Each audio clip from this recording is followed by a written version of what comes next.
Assalamualaikum warahmatullahi wabarakatuh. Alhamdulillah rabbil alamin. Wassalatu wassalamu ala ashrafil anbiya'i wal mursalin Sayyidina Muhammadin wa ala alihi wa sahbihi ajma'in. Qala Allah ta'ala fi kitabihil karim ba'da a'udzu billahi minasyaitonir rajim. Ya ayyuhalladzina amanu taqullaha haqqa tuqatih wa la tamutunna illa wa antum muslimun. وقال تعالى في آية أخرى وإذا قرأت القرآن جعلنا بينك وبين الذين لا يؤمنون بالآخرة حجابا مستورا. أما بعد, jamaah rahimakumullah, alhamdulillah hari ini hari Jumat Mubarakah. Kita sudah berada di tanggal 23 bulan April tahun 2021. Kita masih di bulan Ramadan Mubarak tahun 1442 Hijriah ya. Alhamdulillah, pada kesempatan yang baik ini kami ingin mengingatkan tentang sebuah hadis berkenaan dengan salat. Nabi Muhammad SAW bersabda, "Wala tadhru furujatin lisyaitan." Janganlah kalian biarkan celah-celah itu untuk syaitan. Jadi Nabi Muhammad SAW memerintahkan para sahabat bila mana hendak salat, safnya harus dipastikan tidak berselisih. Dalam sebuah hadis yang lain Nabi bersabda, "La takhtalifu sufufakum fatakhallaf qulubakum." Atau artinya, janganlah kalian berselisih dalam saf sehingga hati kalian pun turut berselisih. Saf itu dikatakan berselisih bila mana tidak memenuhi dua syarat. Syarat pertama, saf itu lurus. Syarat kedua, saf itu rapat. Kalau saf itu lurus tapi tidak rapat, dia dikategorikan sebagai saf yang berselisih. Tapi kalau saf itu rapat tapi meliuk-liuk, tidak lurus, itu juga dikatakan berselisih. Dan Nabi jelas-jelas mengatakan, janganlah kalian berselisih dalam saf sehingga berselisihlah hati kalian. Nah, saudaraku rahimakumullah, dalam aturan terbaru yang sekarang berlangsung di banyak masjid, karena diharuskan menerapkan apa yang mereka katakan sebagai upaya-upaya menghindarkan diri dari tertular penyakit virus ya. Sesungguhnya hal ini dilanggar. Bahkan ya, kalau kita kaitkan dengan hadis yang pertama kami sebutkan tadi, masjid-masjid itu ada yang sampai secara khusus memberikan tanda khusus sebagai tempatnya syaitan ya. Karena kan tadi Nabi bilang, la tadharu furujatin lisyaitan. Janganlah kalian biarkan celah-celah itu untuk syaitan. Artinya Nabi memastikan ketika ada celah di antara orang yang salat, para musallin, maka di situ akan bercokol syaitan. Karenanya dalam kesempatan yang lain Nabi sampai mengatakan, ala tasuffuna kama tasufful malaikatu 'inda rabbiha. Tidakkah kalian bersaf, berbaris sebagaimana bersafnya para malaikat di hadapan Rabb mereka? Para sahabat tidak pernah melihat malaikat, sehingga mereka pun bertanya-tanya, bagaimanakah ya Rasulullah para malaikat itu bersaf di hadapan Allah Ta'ala? Maka Nabi menjelaskan, mereka mendahulukan saf awal dan mereka merapatkan satu sama lain, merapatkan diri satu sama lain. Masya Allah.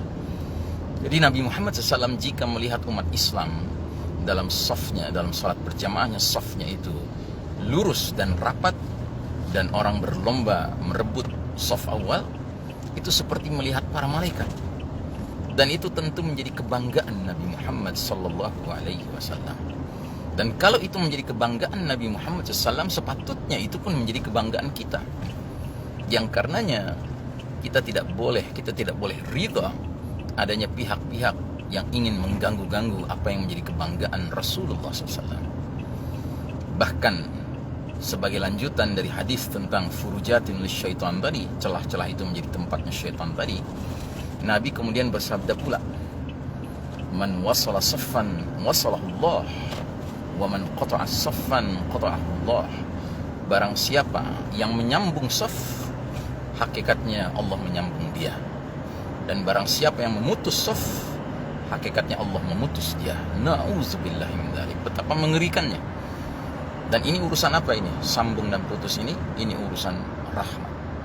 Allah merahmati mereka-mereka yang dalam salat berjamaah, safnya itu diupayakan rapat, tidak ada celah di antara satu sama lain. Sementara mereka-mereka yang dalam salatnya justru saling menjauh satu sama lain, ibaratnya dia memutus rahmat Allah.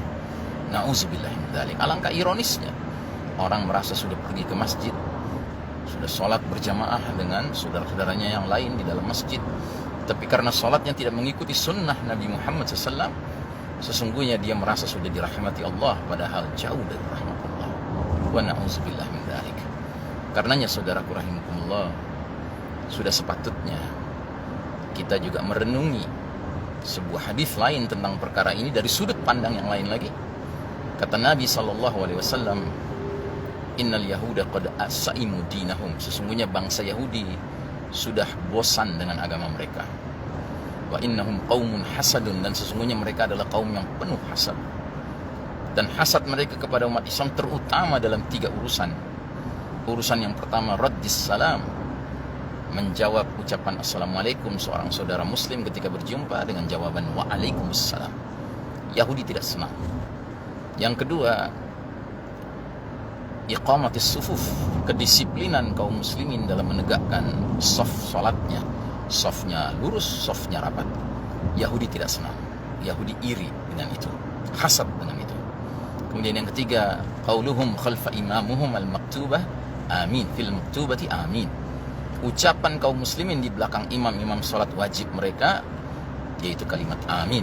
Tentunya salat yang jahar, ya, maghrib, isya, subuh, dan salatul jumat. Nah, jadi saudaraku rahimakumullah, kalau kita lihat dari hadis ini, rupanya memang ini keinginan, ambisi kaum Yahudi untuk melihat umat Islam tidak berukhuwah Islamiyah, sehingga mereka tidak senang ketika muslim ketemu muslim saling mengucapkan salam, muslim ketemu muslim saling tersenyum yang berarti membagi sedekah satu sama lain. Makanya mereka buatlah aturan kewajiban mengharuskan memakai masker.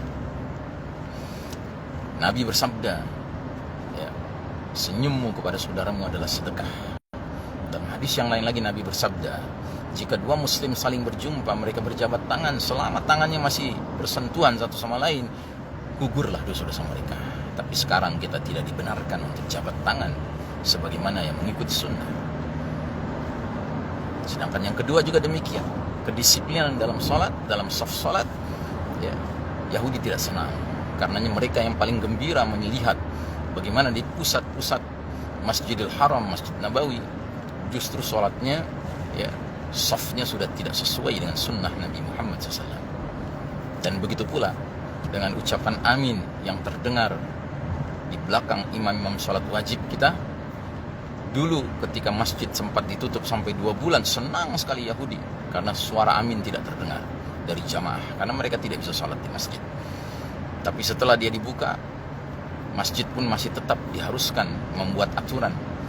Jika kuota masjid itu muat 1000 orang, tidak boleh 1000 orang, 500 saja atau 400 saja, supaya sekurang-kurangnya bisa memperkecil volume suara amin itu untuk menyenangkan hati kaum Yahudi. Na'udzubillah min dzalik.